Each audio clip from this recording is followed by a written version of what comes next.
Live from the Washington, D.C. area, it's the Inside Scoop. All the news that our viewers want to know. Now, here's the host.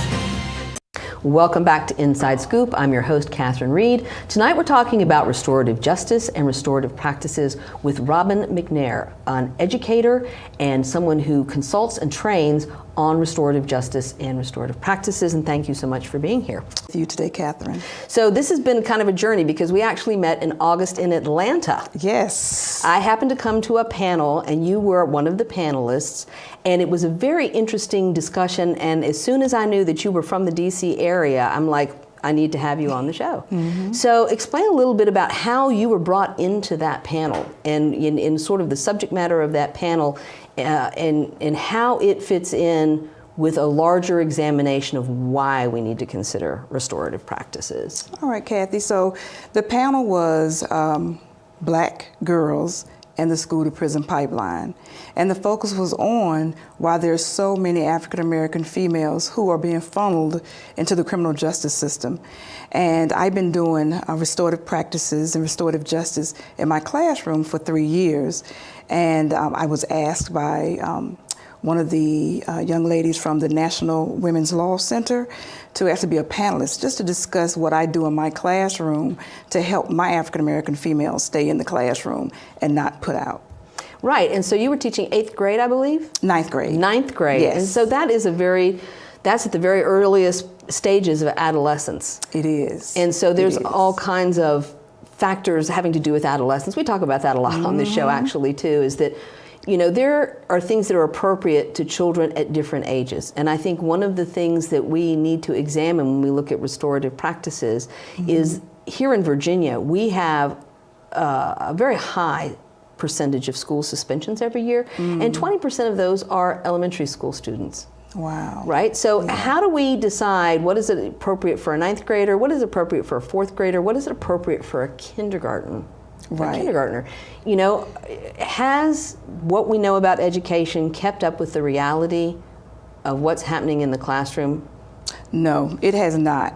As a matter of fact, that has been the hardest things to change. For example, when you start talking about, changing the culture of a school, changing the mindset of people who've been teaching for so long, they don't want to change. So when you look at where our children were, 10, 15 years ago and where they are now in advance with technology, they don't want to see, okay, well, because this has advanced, we've got to advance too as educators. They want to continue to do the same thing they've been doing. And that doesn't work for our children today. And it's very important that we start doing practices and looking at the whole child and youth development and understanding, this 4th grade student is going to, act very different than this 9th grade student. So we need to look at what this 4th grade student needs, but this 9th grade student is going to act very different from this 12th grade student. So we need to look at what this 9th grade student needs instead of taking it across the board. Every student needs to behave the same way. And so is part of our blind spot the very idea that we're not looking at social and emotional learning as being as important as the academics, which are more easily measured? Kathy, that's a misconception that so many people have. They think, well, we just need to go and push this textbook in front of them, give them these problems to do, and they should get it. But if you don't take care of that social and emotional piece of a child, they're not going to get it cognitively.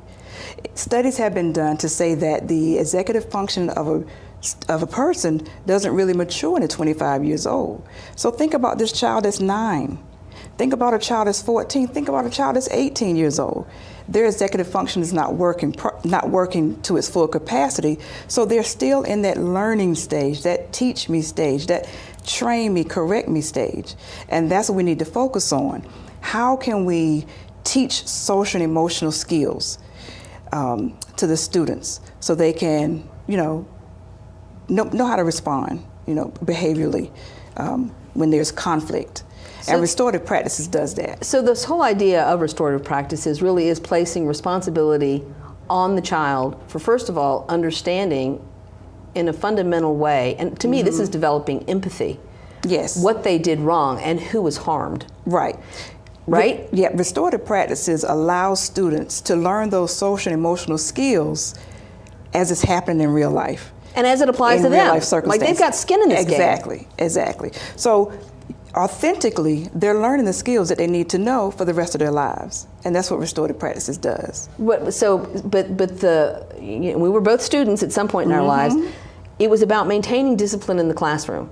I mean, the goal is that in order to teach the material, you had to maintain order in the classroom. And we got this very punitive model of how you enforce discipline in a classroom. Right. And it is unfortunately mirrored a lot of our criminal justice system. It did. In 1994, when you had the Guns Free Schools Act come about, specifically because of the tragedy of Columbine, everything turned into zero tolerance. All right? Zero tolerance. If you bring something to school that resembles a weapon, you're gone, expelled. And it funneled down to other behaviors. Now these behaviors became subjective. You're disrespectful. You're disrupting the learning environment. You have to go. Zero tolerance policies. And that's the way it was for so many years. And now we're trying to turn that around by focusing on, okay, what's the root cause of the behavior? One of the things about restorative justice is that it gives students a voice. It allows students to be heard. And when a child does act out, the only thing a child is saying is, I want you to see me, look at me, because there's a need that's not being met. And that's one of the core principles of restorative practices that really captivated me, is that students want to be seen, heard, and respected. Yes. You know, it's funny because educators will always say, that child is disrespectful.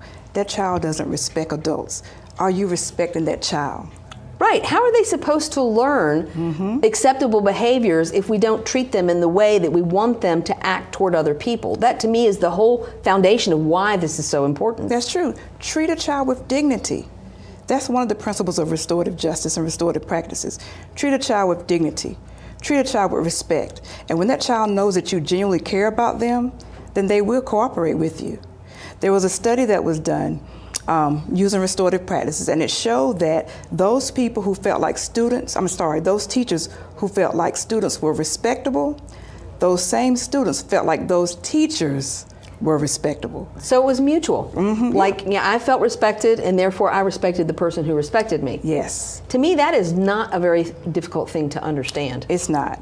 And students will do things for you. For example, when you think about authority, if a person in authority works with the student instead of doing things to the student for the student, that child will respond more positive.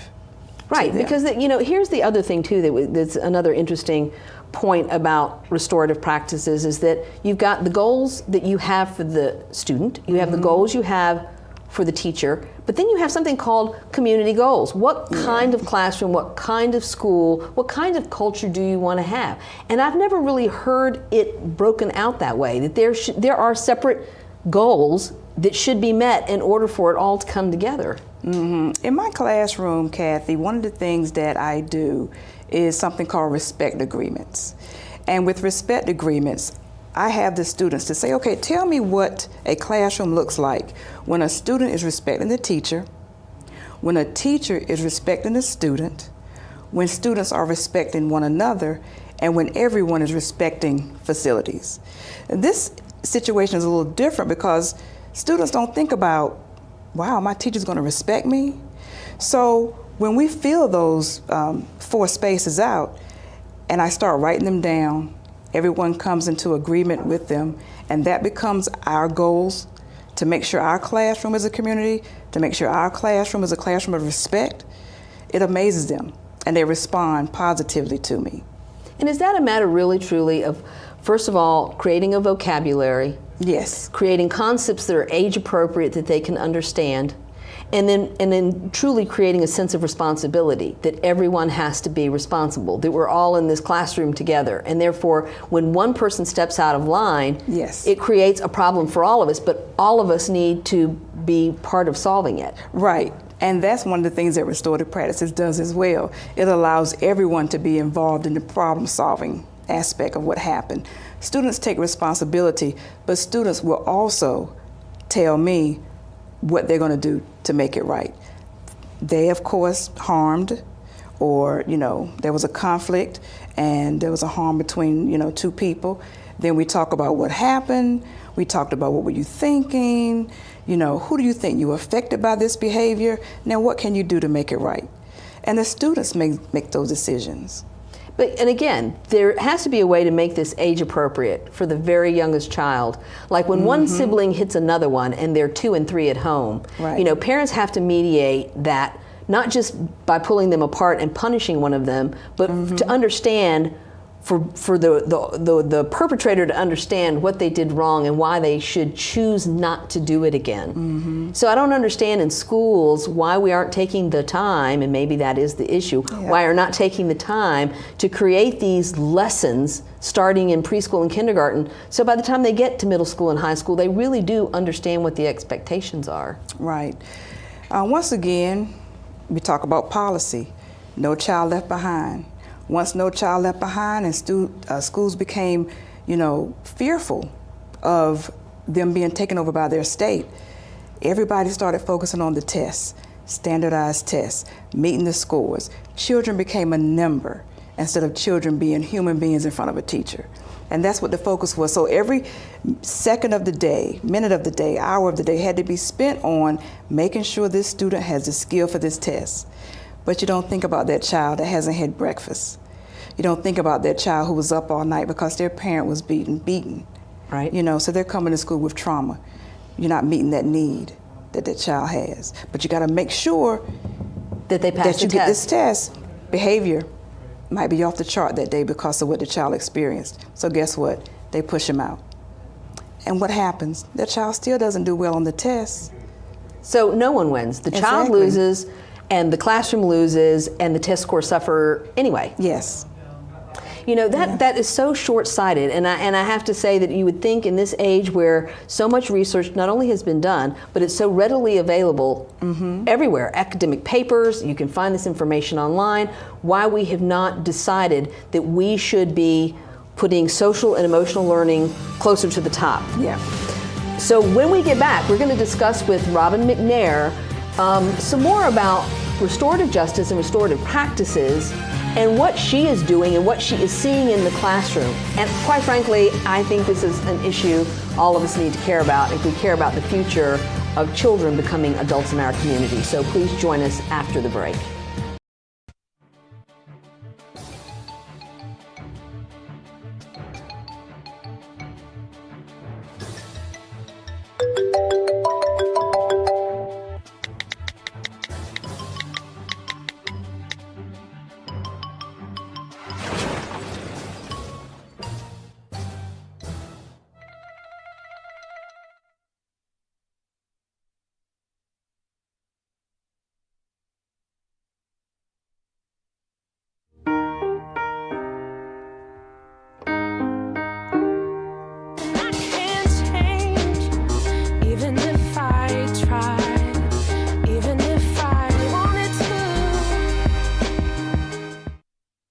Guess what? I have some news for you.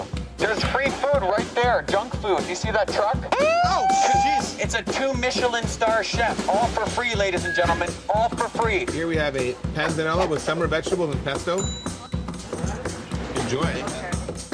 How we doing? Fantastic. So what do you got going on underneath that plate there? This food is really about to be thrown away. Yeah. Is there something wrong with this food? Where did you get it from? From farmers markets. They put aside the ugly vegetables and the ugly fruits. Carrot top, soft avocados. It was all food that was going to be discarded. Even the drink you had is made from like a little bruised peach. Did it taste a little bruised? It's good. The average person throws away 24 pounds of food a month. That's a lot. Isn't that a lot? Go visit SaveTheFood.com for more information. Thank you. Junk food time!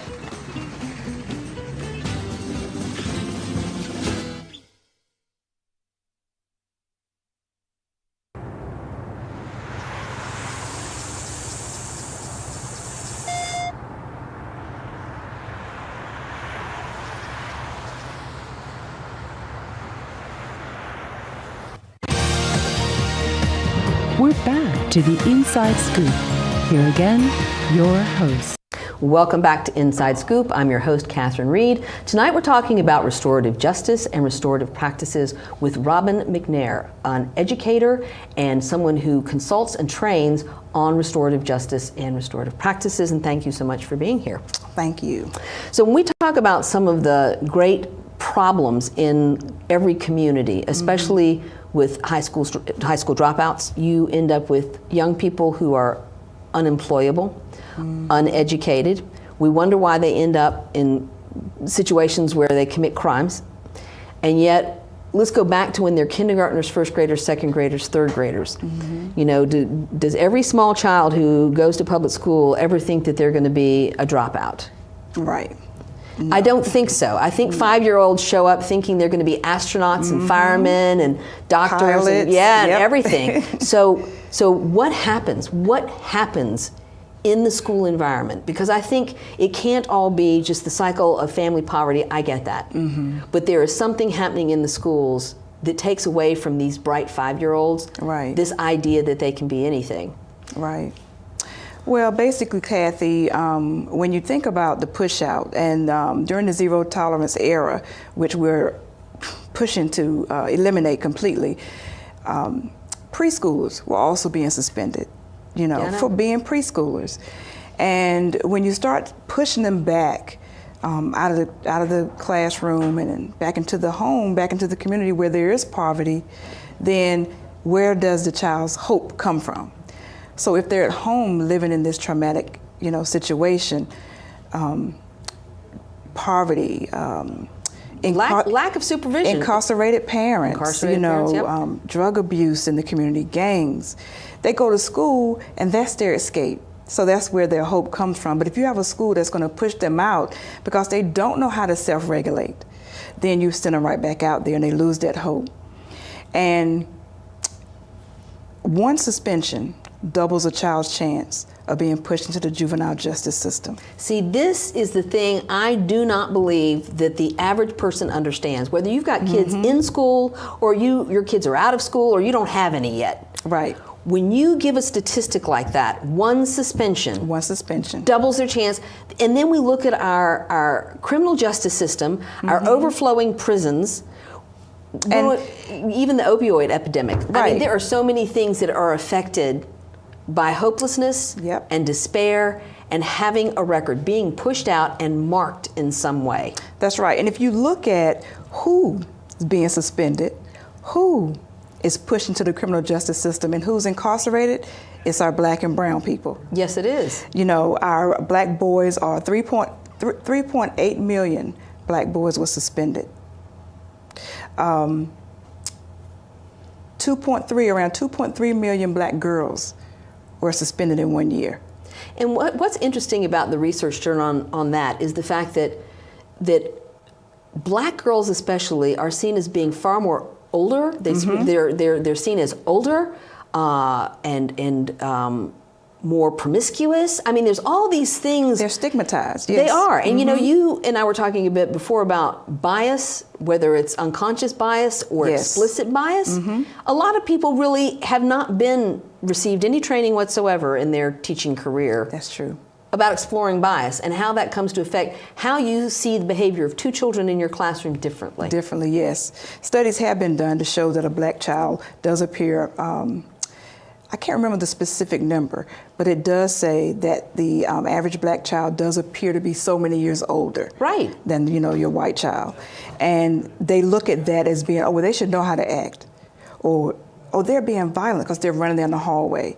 But you see a white child running down the hallway, and it's same behavior, Yeah. But it's considered to be, oh, he's just joking around, playing around. Right. And, you know, Kathy, I'm just going to lay it out there. That's institutional racism. Yes, I know it is. You know, and that is exactly what we're trying to bring awareness to so we can solve it. If we don't look at the mess we've made, we can't clean it up. You know, when I spill milk, I'm not going to get a mop and say, you know, I'm going to have to look and see to make sure I got all the milk up. It's time for us to make sure we eradicate this institutional racism and the school to prison pipeline. Yeah, and it is a major problem here in Virginia. It's something I've done 2 previous shows on school to prison pipeline here, and the populations in Virginia are African Americans, people of color, and those in the disability community as well, because autism is so prevalent. And again, teachers who have been put into classrooms have not necessarily received training. They're not specialists, and in trying to deal with students being mainstreamed into their classroom has presented its own unique challenge. Right, it has. And you know, what has happened is when they started around 2013, when the U.S.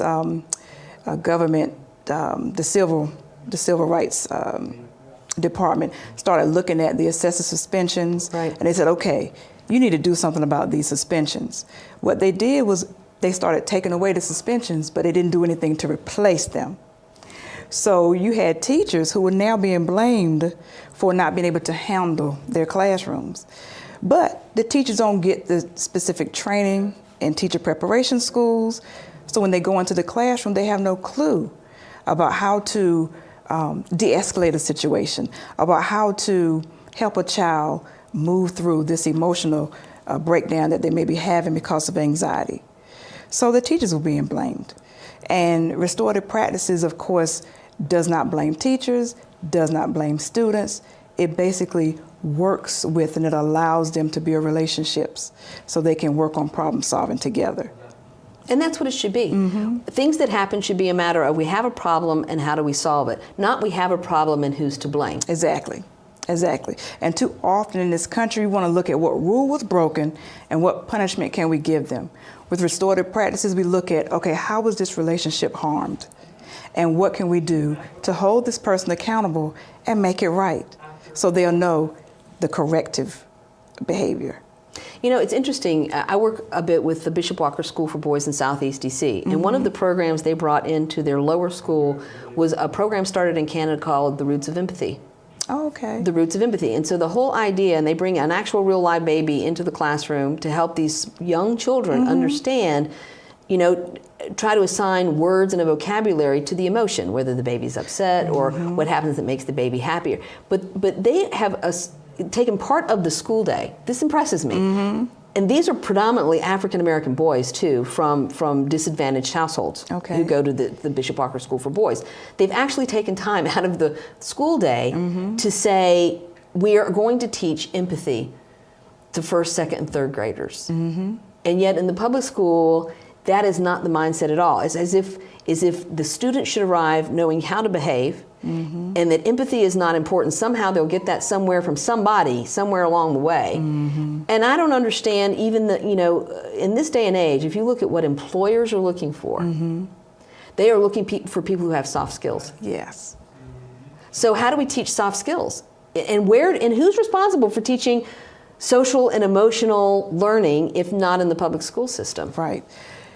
It's my belief that teachers bear that responsibility. A lot of teachers I've heard say, that's not my job to raise a child, I'm here to teach. But you know what? For many of us, we're with that child more than their parents can be. More waking hours than their parent is. That's true. So it is our job to teach the students, because we have the students in a situation where they're with all different types of people, whereas at home, they're just with their nuclear family. So we have that obligation to teach students how to get along with all different types of other students and all different types of people in all different types of situations. So it is our job to do that. And change is very hard. For me, it was hard, but I knew that I needed to do something different. Because sending a student out of my classroom was not helping. The child comes back to my classroom upset with me. So guess what? I'm still the B word, when they come back. And I needed something. And restorative practices and restorative justice is what helped me transform the way I was, change my mindset so I could transform my classroom. And that is a very interesting point that you make. There's only one person, there's only one situation, there's only one set of factors that we can actually change, and it's ourselves. Yes. I talk frequently about we need to look in the mirror instead of out of the window. Right. Because it's easy to look out the window and go, oh, the problem's over there. Well, but the only thing we can actually change is the person in the mirror. So I do think mindsets have to change. I think educators at some point individually, if not their school or their school system, educators need to decide that this is the best way to get the best result for the entire classroom. Right, and that's why punitive doesn't work. Because when you kick a child out, you're expecting them to do what you told them to do. But if they don't already know how to do it, who's going to teach them? So putting them out is not going to make them change their behavior. If anything, the behavior may get worse. Well, the resentment sets in too, Yeah, and it hasn't exactly. solved the problem. No, not at all. Not at all. So restorative practice is about discipline, because discipline means to teach. Right. Yeah. Right. You know, I heard somebody describe it an interesting way at another panel in St. Louis a couple of years ago, that restorative justice is about a child who doesn't come to class with a pencil. And you're like, you must come to the class with the pencil. And the next day when they don't come to the class with the pencil, they're like, well, we're going to send you to the principal's office. And the principal says you must come to class with a pencil. And when they don't come to class with a pencil, they suspend the child. But nowhere along the way did they ever ask the child why they didn't have a pencil. Right. And to me, that's such a simple explanation of why this current system does not work. Yeah, but you know what? I wouldn't even ask the question why. I would say, what has happened that you don't bring pencils to class? And that's a different open-ended question, too. Yes, it is. Yes, and it I is. think that comes back to students wanting to know if somebody really cares. Yes. Yes. There have been situations where students have been put out of class because they didn't have a pencil. So you didn't come to class to learn? You can go sit, in SAC or sit, in ISS or, And guess what? That child's missing the lesson. Academic achievement goes down. Child loses hope. 16 years old, child decides to drop out. All because of that pencil. Now that may sound extreme, but you don't know what's going on in that child's head. You don't know what that child is dealing with at home.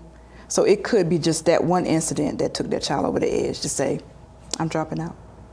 I know, and I don't think that we are embracing the impact that one suspension can have on a child. And we don't know the situation at home, and you can't solve every problem. But if somebody's not asking questions about what those children are coming to school already carrying in their backpack emotionally, then we are not going to be effective in teaching them, in my mind, anything. That's true. And restorative practices will also help your relationship with parents, because a child may not be able to vocalize what's going on with them at home or in their community. But if you have a good relationship with the parent. I'm going to talk about home visits when we get back. Okay. Please join us after this break. I'm talking with Robin McNair, and the subject is restorative justice and restorative practices in schools. This is something I think anybody who lives in the community truly needs to care about. And we're going to be here after the break to discuss this more in depth with Robin. So please join us. For all the papas out there, let's stop what we're doing and take a moment to be with our kids. They can be loud moments, goofy moments, dorky moments. It doesn't really matter. Every time dads take a moment to be with their kids, it's pretty momentous. So let's all take a moment to make a moment today. Hey, did you know that 2.4 million loving cats and dogs in shelters and rescues need our help to find a home? Go to theshelterpetproject.org and search your local shelters and rescues. Go for a cuddle with your next best friend. Adopt. Okay, so we drowned the fire, stirred it, drowned it again, and now just feel if it's cold. Yeah. Cool.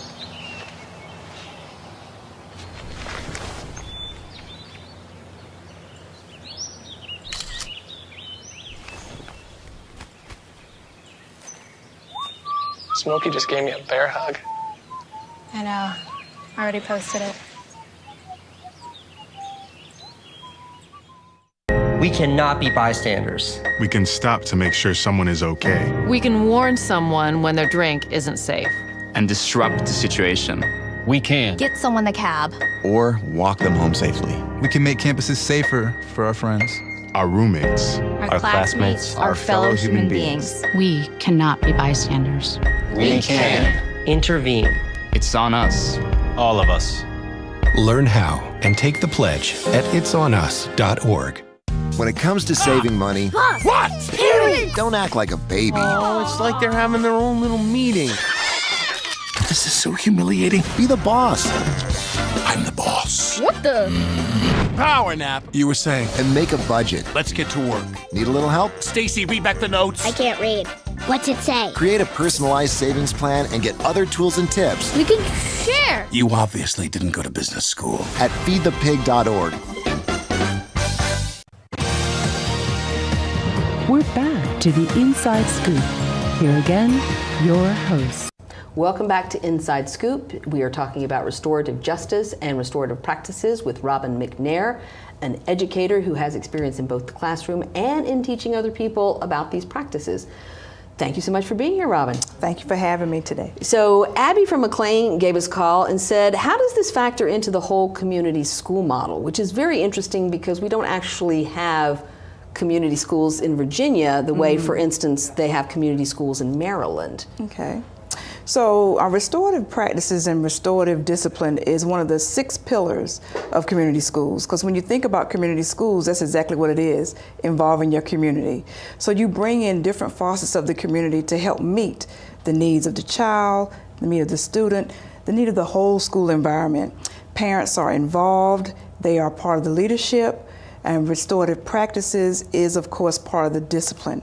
And it's not just about discipline, though. It's really about a culture of feeling welcome, a culture of feeling like you belong, you have dignity, respect, people are valued, healthy relationships. So restorative practices is one of the important pillars of a community school. Well, they have, I know there's like 53 community schools in Baltimore, for instance, and we have 0 here in Virginia. And so I'm hoping that will change. My delegate, Sam Rasool, has put in a bill in this legislative session to look at forming a task force that would help to create a process for creating community schools in Virginia.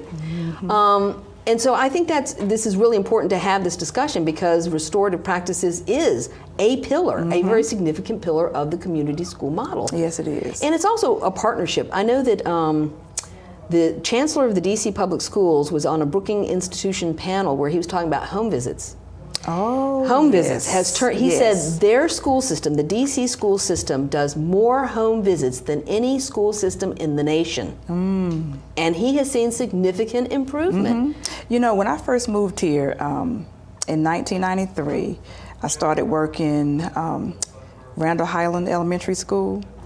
And one of the things I did was visited my students' babysitters, because the babysitters lived down the street. So then when I went over to the middle school, I did the same thing. And it was amazing how parents were like, wow, you took the time out to come and tell me about my child. And it meant a lot. And when you reach out into the community is going to reach out for you and help you. And I think it's a different relationship. We talk about building relationships. There's a book called The Power of Moments that Chip and Dan Heath wrote, and they did a case study on Stanton Elementary School in DC and how the Flamboyant Foundation gave the school a grant that included the requirement that the teachers go during the summer and sit, no sheets of paper, no contracts, nothing. Just go to the student's house, sit in that living room, and ask those parents what their expectations were for their child, what their challenges were, what their hopes were. That's it, just a free-form conversation. And the first PTA meeting, all these parents showed up that had never come before. Because they felt welcome. I have a colleague who actually sends a letter home with their students, and it is addressed to the parent, and it says, please tell me about your child. And it allows it allows the parent to tell her about their child.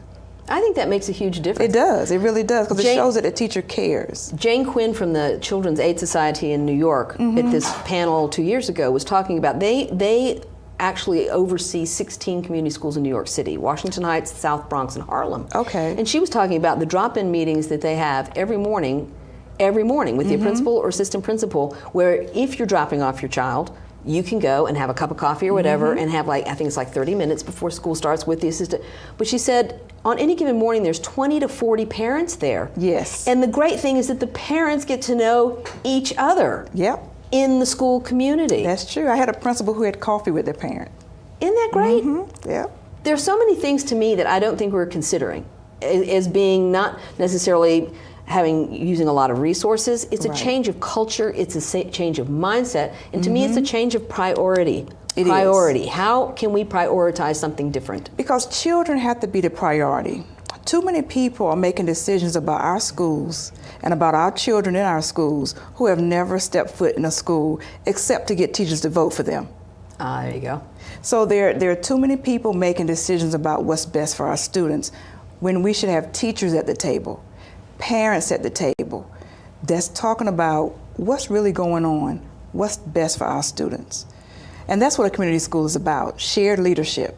And within that shared leadership, how can we best make sure we're meeting the needs of our students when they show challenging behaviors? Right. And like, in Fairfax County is, a very affluent county, but we still have 40 Title I elementary schools within the county. And so I work with Grand Involve. We put retired seniors into Title I classrooms. And I actually had somebody ask me at a presentation I was doing once about the program, and the question happened to be, well, have you seen any effect in test scores? Have you seen any effect in test scores? I'm like, well, someday maybe some graduate student will come and plumb the data as to, now that we're 4 years into it with Crestwood Elementary School, they're in their 4th year. I said, you know what I care about? Here's what I care about.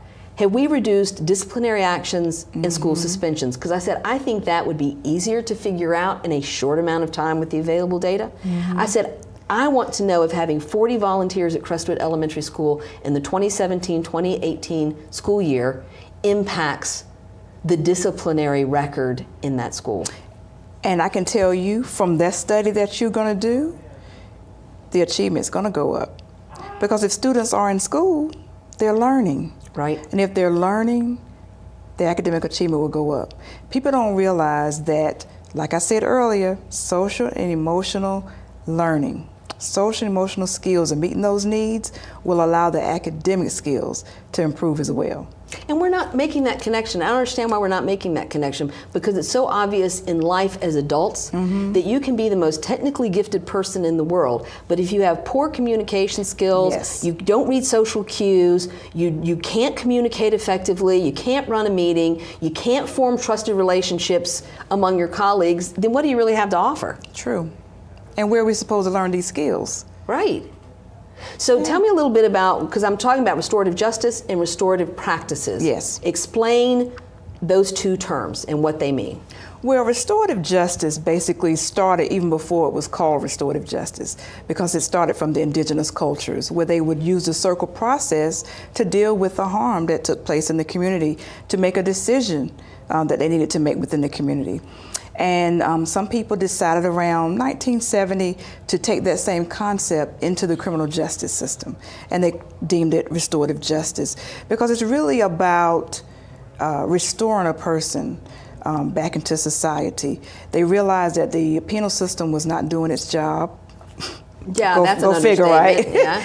And they did a couple of, I don't want to call them experiments, but they did a couple of meetings where they brought in, victims and offenders or people who've committed crimes, and they've actually talked to them about the harm that they had done.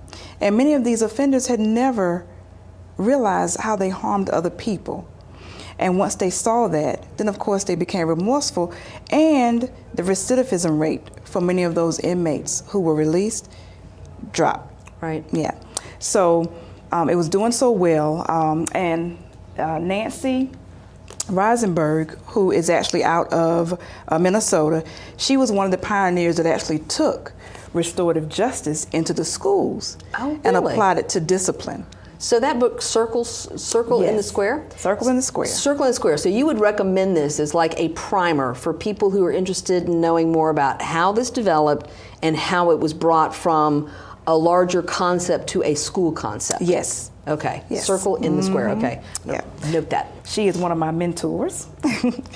And so once she brought it into the schools and they used it for disciplinary reasons, they realized that, okay, yeah, we're using it for disciplinary, but wouldn't it be more effective if we also used it proactively? So they started doing processes that allowed prevention to take place. So when you build these relationships and you have these restorative conversations and you have restorative language at the bottom, then it prevents a lot of the harm, and it prevents your tier 3, which is your more intense, conflicts. So is this where the concept of restorative circles comes in? Yes. So when you have a circle, and I've read a bit about this, about the kinds of questions that you can ask, the talking piece, so that everybody gets a chance to both talk and be heard, which is really important, because not every person's an extrovert. I am, but so I didn't have a problem talking in class, but there's a lot of children at whatever age they are who are not going to feel like they have something to say, or they're going to be nervous or reluctant to say something, and so they stay quiet. Right. You know, Kathy, with restorative practices, I know within my classroom, a lot of students who didn't talk in the class when I was instructing the class, they wouldn't raise their hand, they didn't join into discussion. It was almost like pulling teeth.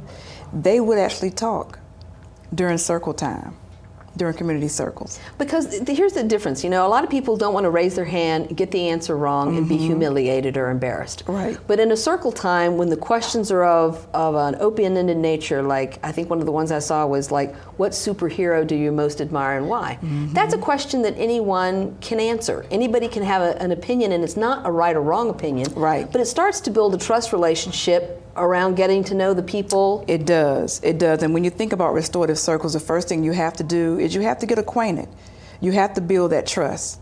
And once you build the trust, it's easier to problem solve. It's easier to handle the harder situations because that child knows you care about them. Trust relationships, and that means trusting your classmates too. Yes. Right? So we're actually, seems to me, the restorative circles are teaching them the building blocks of adult relationships, which is without trust, you don't have a relationship. Exactly. So as a leader in these circles, how do you draw the kids out to higher level conversations when you're being proactive and not addressing something that happened? Right. Normally, if something has happened, a child would come to me and say, we need a circle. If I see that the class may be getting a little rowdy, a little talkative, I would do a circle on the class temperature. So we would start out, with the icebreaker where you do a fun activity. And then I would say, how do you think the class temperature has been? I would ask questions in reference to instruction, talking, and children would be honest. That's one thing children are, honest about how they feel, with instruction. Students are talking too much. And, of course, what do we do to solve it? And then they would say we need to be more respectful. What does that look like? What does being more respectful look like? Well, when Miss McNair's talking, don't talk. And I write that down.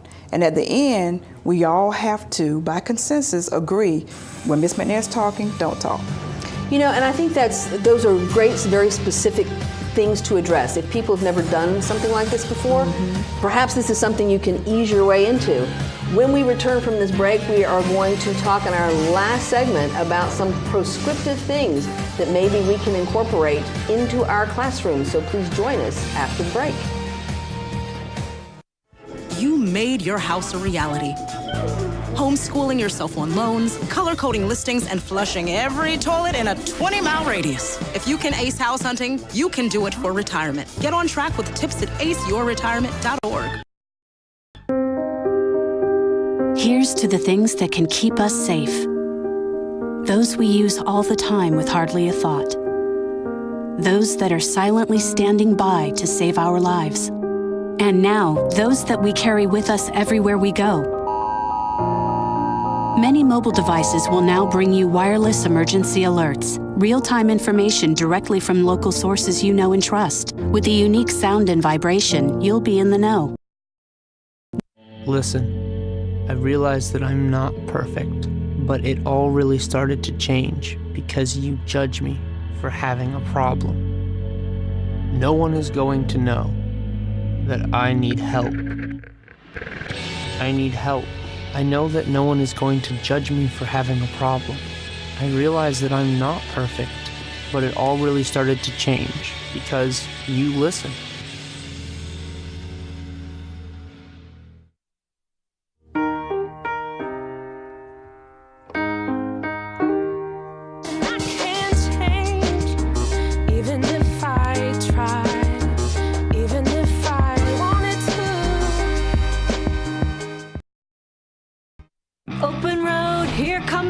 lovely family. Whether it's a short trip or a long haul. Estimated time, 47 hours. They will beg. You're hungry? I'm happy to provide. They will plead. Deep fried butter on a stick. But whatever you do, don't wimp out. Now you're talking? Make them buckle up. He can't hurt. Remember, safety first.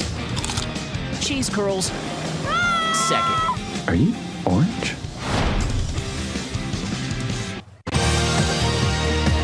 We're back to the Inside Scoop. Here again, your host. Welcome back to Inside Scoop. I'm your host, Catherine Reed, and we're talking about restorative justice and restorative practices with Robin McNair, an educator and a consultant who has a lot of background in not only doing this in her classroom, but also teaching other teachers how to do this. So I promised that we would be proscriptive in our final segment, Robin. Okay. What advice do you have for people who may not have read the book or had the training? How would you start easing some of these ideas into a group of children? Okay, so for an educator, I will basically have them to do a self-reflection. You know, how do you relate to your students? And be honest about it. You know, how do you yell at your students? Do you say offensive words such as shut up, get out? Are you sarcastic with students? But really being self-reflective. And then when you want to change your mindset within the classroom and change the culture in your classroom, you've got to start with your behavior as an educator. Do you stand at the door when your students come in? And do you speak to them by their name? There's a social worker who works at Skinner Middle School in Denver. Every day he's out in front of the school, he greets every child by their name. Wow. This is a school of about 600 students. That's so a lot. each child that comes through that front door, hi Tommy, how are you? You know, hi George, hi Becky, you know, hi Melinda. So he does that. So are you speaking to your children? When you talk with your children, your students, are you looking them in the face? You know, are you answering their questions? Or are you being sarcastic? So start looking at your students. Start answering their questions. Speak to them. Be vulnerable. For example, use effective statements. It's very easy to say, put your phone away. I said, put your phone away. But maybe if you changed your language and said, you know, it really makes me upset that you're on your phone because I really prepared this lesson specifically for you and your classmates. Right. You're basically being vulnerable. You're showing your human side. You know, I had to tell a student one day, you know what? I'm starting to get very frustrated because I'm trying to get through this lesson before the bell rings and you're continuing to talk. You know, you got it, Miss McNair, you got it. And they'll stop talking. So using effective statements, using I statements, instead of pointing and saying you did this, you did that, talk about how it's making you feel. Talk about how you're being affected. I'll ask them the question, you know, now, you want to make sure when you address them for a behavior that they're doing, sometimes it's best to pull them out to the side and talk to them. So you really have to gauge the situation. But you ask them, you know, how do you think, you know, your group mates feel about you not participating when it's a group activity? And have them start thinking about how other people are feeling. When it comes down to the circle process, I really, really advise educators to be trained on how to do the circle process. Because one of the things about a circle is that it's equality in a circle. So that means that everyone's on the same level. In my circles, my students call me Robin. Okay. When we first start out, they're like, you know, because they're so used to Miss McNair. But I let them know, you know, in circle, this is a different way of being. I'm Robin in circle. When I'm up there teaching, I'm Miss McNair. And they eventually get used to it. But you're on an equity basis. And the question that you ask your young people, you answer also, you know. But you want to make sure that you're trained because circles can also be oppressive for students. So if you don't know how to ask those questions and you don't know when to back off or when to send another round because a student is hesitant or when not to send another round, it can become oppressive. That's one of the problems that I had when I was first trained. I was trained once. And I went back into my classroom and, you know, they wasn't used to being in that space. So I started getting frustrated and wanting to be in control, you know. And I was trained again. As a matter of fact, I've gone through like several trainings. But I was trained again, and in the new training that I received, it was about equity in the process. It was about value. It was about making sure the students are valued. It was about rituals and making sure you had a routine when you did your circles. So it's very important to make sure you follow the indigenous culture and how they did the circle process, because you don't want your circles to be oppressive. Because if your circles are oppressive, guess what? That introverted student's not going to share. So you may not get an opportunity to know what's going on with that student. You know, it's interesting, the whole symbolism of the circle, and I didn't realize that this came from the practices of indigenous people, but I always think about the Knights of the Round Table and how King Arthur always considered himself first among equals. But he always had a round table. Like, he was King Arthur, but still there was equity in that circle, that he was simply the first among equals. And so I think that's a tremendous symbolism. I really like that concept a lot. Right. Nobody's hidden in a circle. So you as an educator are able to gauge your students by looking at each and every one of your students. And your students look at you and see that you're intently listening to what they have to say. That makes a difference. And isn't that too part of this whole movement about mindfulness and being fully present? Yes, it is. Because one of the guidelines is remain in circle. That doesn't mean physically remain in circle. That means mentally remain in circle. Be there and be present. Be there and be present. And I know, just as a sideline, that meditation is also being, and again, I think Baltimore schools have introduced the idea of meditation. They have. You know, I think a lot of people in general and children are not accustomed to being alone with their own thoughts. Right. It's called mindfulness. When you do it in circle, it's called mindfulness, and you take a minute to just be still, you know, and just to breathe. And there's different ways that you can do that, but it's so important for children to kind of get themselves prepared for that space. I think we live in a time too where we are overstimulated all the time. It's music, it's your phone, it's your smartphone, it's the television, it's the radio, it's talking, it's constant. I think really stillness, silence, mindfulness, being fully where you are is really starting to escape all of us. I think all of us are to the point where it's just, we go from one thing to the next thing to the next thing to the next thing. Right, multitasking. Yeah. That's what they call it. And it's really, and I don't think anybody ever really multitasks very well. So no, I don't. I think you have another book that you were talking about, which is a very good sort of first book too. Anybody who's interested in wanting to know more about, you know, restorative justice, restorative discipline, I recommend any of the little books. Okay. The little books of restorative discipline in schools, and you also have the little book of restorative justice in education. Now, this is one of the newer books that has come out to basically talk about how restorative justice have pushed into education and how it's about creating equity and just environments, creating healthy, nurturing relationships, and being able to repair harm and conflict in a restorative way. So these are two great books that I definitely want to encourage people to do. And again, I think we have to introduce a vocabulary and concepts. I don't know how we can have a productive conversation about restorative justice and restorative practices if people don't even understand what those terms mean, or if we can't talk about things like equity and mindfulness and openness and trust relationships. And so, you know, we are producing the adults of tomorrow every time a preschooler or a kindergartner sets foot in a classroom, sets foot inside a school community. And so to me, I'm hoping that we're looking at the beginning of a movement. Yes, it's a movement. I think it's a movement. I don't think it's a moment. I think restorative justice in education and in the classroom is a movement. And I think we just need to spread this word more to educators and to the people who decide about professional development too. Because how many schools are actually giving the time and the resources to provide this sort of professional development training for teachers? Right, that's true. And the thing about your training with restorative justice, it's a 4-day training. It's an intense all-day 4-day training to be fully trained in restorative practices.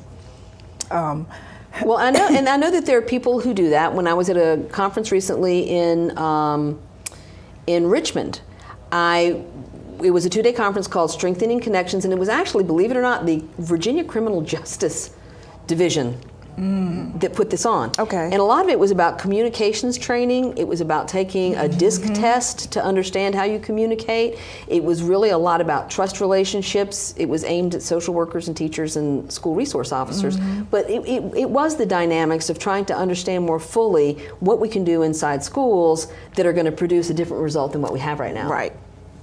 If you keep doing the same thing you've been doing, you'll be the same person that you've always been. Right. And if we're about evolving and changing, then we've got to do something different, specifically in our schools. And if we want a different outcome, we've got to put something different in.